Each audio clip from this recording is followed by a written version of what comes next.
The very top priority, of course, are the issues of the indebtedness and signing the memorandum, negotiating and signing the memorandum of understanding with the Troika. This issue in particular, the first issue, has been quite hotly debated in the election campaign, and it's been the first time when another issue has displaced the Cyprus problem as the top issue in an election campaign. I understand that Mr. Saris will be the Minister of Finance and that Mr. Attalides will be the Minister for Foreign Affairs. Mr. Saris has been Minister before of Finance during the presidency of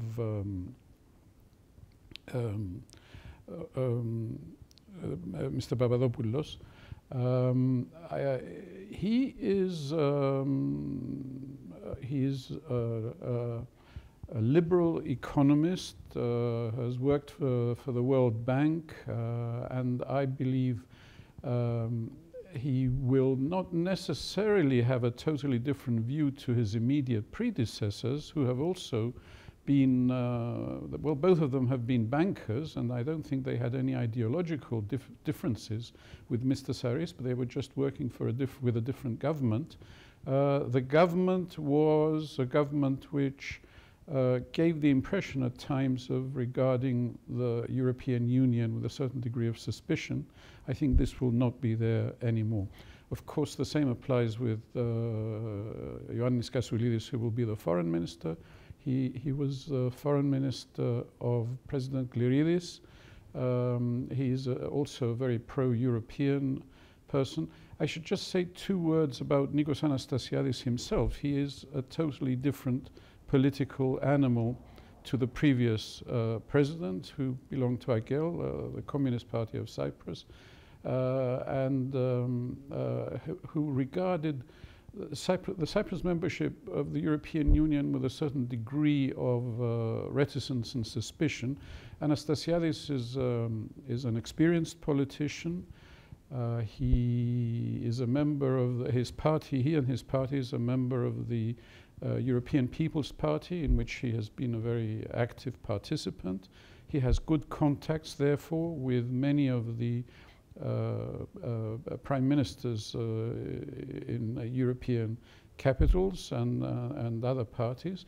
So I think he will have a policy which already, as we see with his statement about the Partnership for Peace, will be oriented rather differently to the previous government.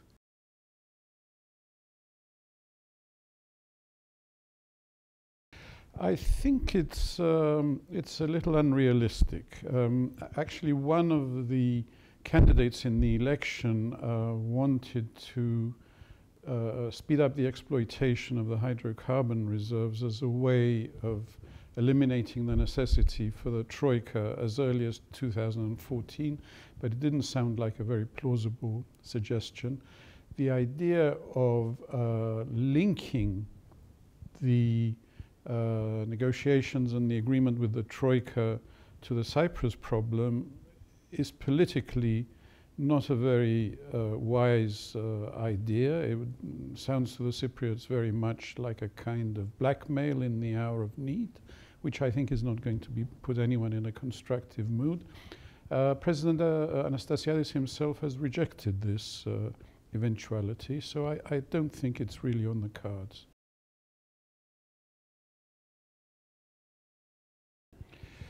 Well, my feeling about that is that we should all have very tough standards on money laundering.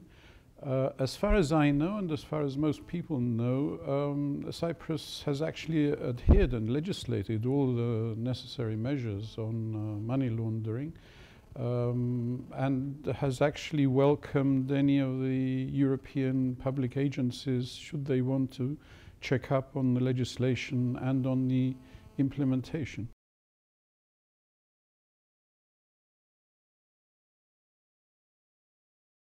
Well, President Anastasiades has announced that it will be one of his first political actions to apply for membership of Partnership for Peace. And I think that for very many people in Cyprus, this will be a sensible and constructive step. However, of course, NATO takes decisions by unanimity, and it may be that there is one member of NATO that is likely to veto Cyprus joining the Partnership for Peace. However, I think that opening up this discussion is going to be a very positive direction for Cyprus to move in, and I think that many of the political forces and of the citizens of Cyprus are going to be quite happy with this development.